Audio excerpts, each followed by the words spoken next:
If you've been on social media lately, I'm sure you've seen people talking about the winter arc. So, what is the winter arc? The winter arc is taking advantage of the last 90 days of the year and really honing in on your goals, getting into a routine, and really jumpstarting the new year so that you can pretty much be ahead of the game. So, obviously, we're a little late. It is now November, but I'm constantly making updates to my life. I'm constantly working on my goals. So, in all actuality, I started before October, and I'm sure many of you guys have as well. I have a few things that I have incorporated into my life that have really transformed my life for the better. These are things that I really plan to focus on in 2025 and beyond, and I want to share them with you in today's video. So, keep watching and let's get into it. So, let's call a spade a spade. We're all getting older. And as somebody who's in her 30s, I'm starting to see evidence of that, okay? My skin is not as tight. I still have bags under my eyes, even though I had a full night of rest the night before. So I'm really starting to see some of these things, and I'm like, yep, it's happening. So my biggest goal really is to just age gracefully. So let's talk about the things that I have incorporated into my skincare routine with the focus on anti-aging. And the first thing is a topical retinoid. Retinoids stimulate that beautiful thing called collagen. They stimulate the production of collagen in the skin and they inhibit breakdown of collagen. So this product was definitely a splurge for me, but it's gonna last me all winter. I paid around $50 for it. It does require a prescription. There are also over-the-counter retinoids. This is what I used prior to making that transition over to the prescription strength. I've been starting out slow. So I started out using it twice a week and then 3 times a week just to avoid irritation. So I'll wash my face, I'll moisturize my face, I'll apply the tretinoin, and then I'll moisturize my face again. So next up is a topical antioxidant, which is my vitamin C serum. So the point of a vitamin C serum is to protect the skin against all of the toxins that we're exposed to daily. Next up is an exfoliant. I like the Ordinary's glycolic acid, and I'll use that once a week just to exfoliate the skin.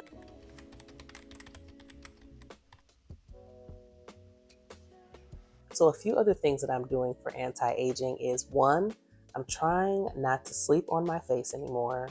2, I've been drinking bone broth daily. And then 3, of course, I've been taking all of my supplements. So I'm hoping that this can help me in that aging gracefully process. I'm realizing that it's really all about maintenance. I think that all of us will age a little bit more gracefully if we're just more intentional about what we're doing. So that is definitely something that I am incorporating, and I want to make it more of a routine. So as most of us already know, conventional household products and beauty products contain endocrine disrupting phthalates, parabens, and carcinogenic substances. And all of this can lead to cancer and other serious health conditions that I'm trying to avoid at all costs, okay? So I do understand that it's not really possible to live a totally non-toxic lifestyle, but there are a lot of things that can be done to limit the amount of exposure. So I have changed out many of my household products. I've switched out my toothpaste, soaps, lotions, my laundry detergent, my dishwashing pods. The area that's actually been the most difficult for me has been swapping out my beauty products. So that's something that I'm going to be working on for the new year, is switching out all of my beauty products for more non-toxic and safe options. I think my biggest hesitancy in switching out all of my products has really just been wrapping my mind around spending so much more on products that can be so affordable. So I'm currently in the process of trying different products and seeing what's the best fit for me while trying to find the most affordable options at the same time. So it's a process, but it's something that I really want to devote my time to and just totally transform all the products in my house for 2025. So if you're anything like me, you're pretty much tired all the time, okay? I'm a busy woman. I have kids, I work, and life be lifing, okay?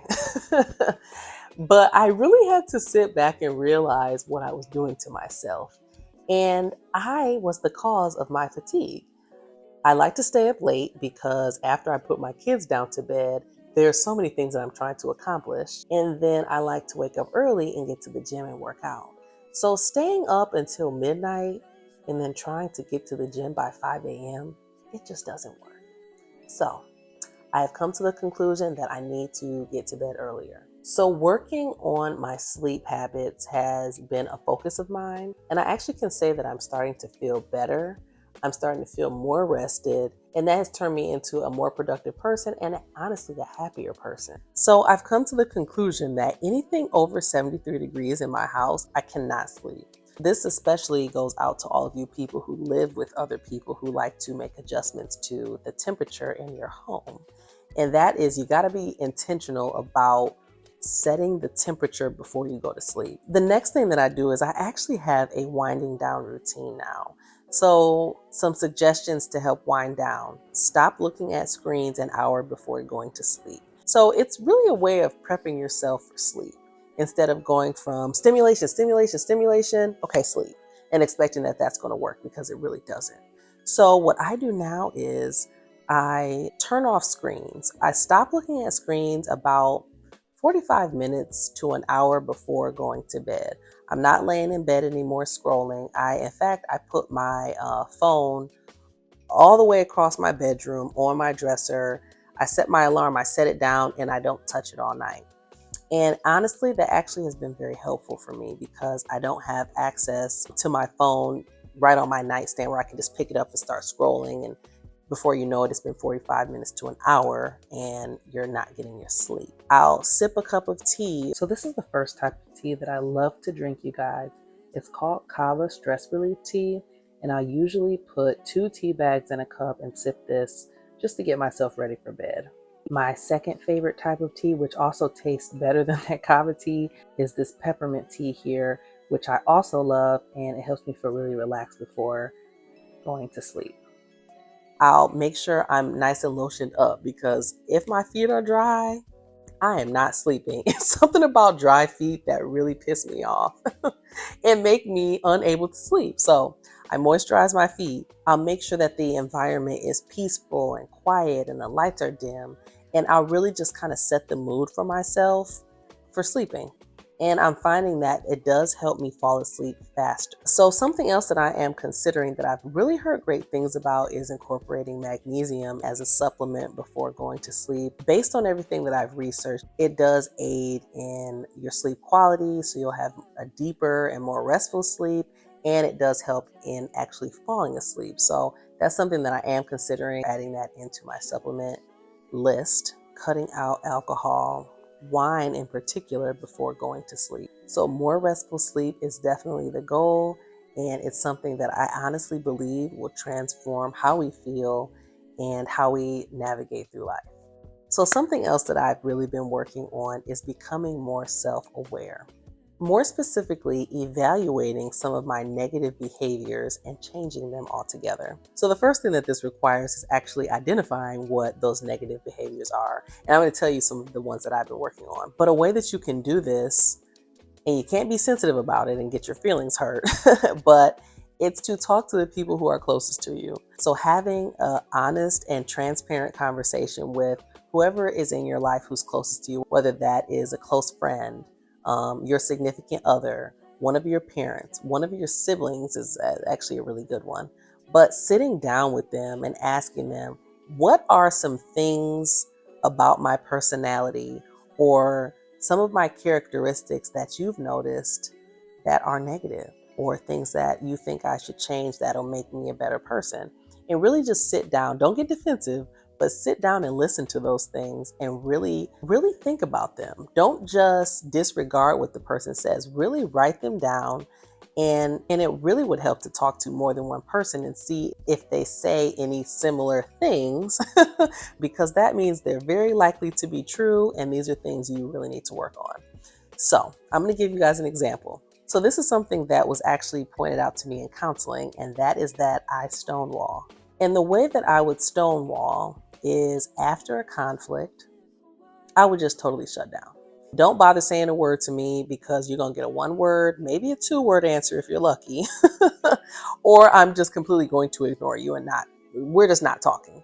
So I realized that this was really negatively impacting some of my relationships. So I told myself, I'm just going to totally make a change. I'm done doing this. I don't like being this person, and I can control this behavior. So rather than shutting down, if I have a conflict with somebody, I force myself to behave in a way that makes me uncomfortable. So that means talking about how I'm feeling. And I'm not gonna lie to you guys, it's still not easy, but the more I do it, the easier it is becoming. And this is just in a really short period of time. And so I can only imagine if I keep this up for the next few months, how it's going to become a habit. So this is something that I've really been working on, and I'm seeing an improvement in my relationships. And I really honestly think that we'd have a better society if more of us worked on becoming more self-aware and changing some of those negative characteristics that we have, rather than just accepting them as part of us, because we can change these things. So thanks again for tuning in, you guys. Let me know in the comments if you have any goals for the upcoming year, if you have any lifestyle changes that have really made a difference in your life. I would love to hear about them, and maybe I can incorporate some of those things into my life as well. Also, let me know if there are any topics that you want me to touch on. I would be happy to do that. And I will see you guys in my next video.